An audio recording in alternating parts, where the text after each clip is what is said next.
Dica número 1. Sou um extraterrestre.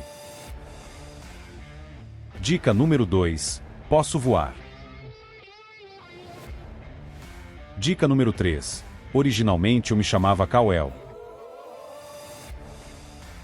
Dica número 4. Meu planeta natal explodiu. Dica número 5. Meu pai biológico se chamava Jor-El. Dica número 6. Sou um personagem de ficção desenvolvido por Joe Shuster e Jerry Siegel. Dica número 7. Sou apaixonado por Lois Lane. Dica número 8.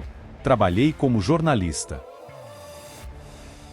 Dica número 9.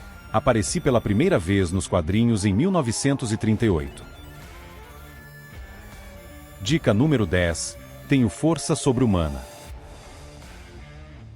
Dica número 11. Sou um super-herói.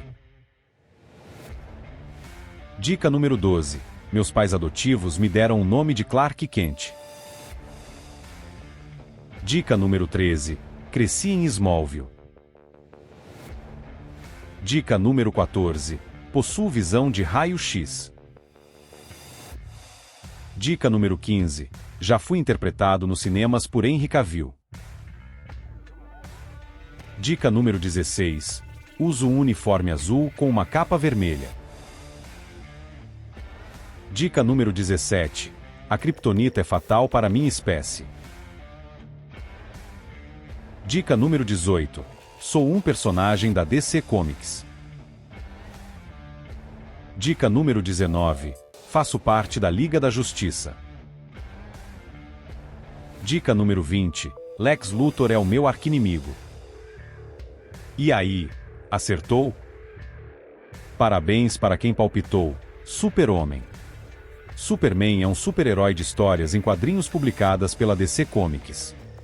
O personagem, entretanto, desde os anos 30, já foi adaptado para diversos outros meios, como cinema, rádio, televisão, literatura e videogame. Até a próxima rodada do jogo. Quem sou eu?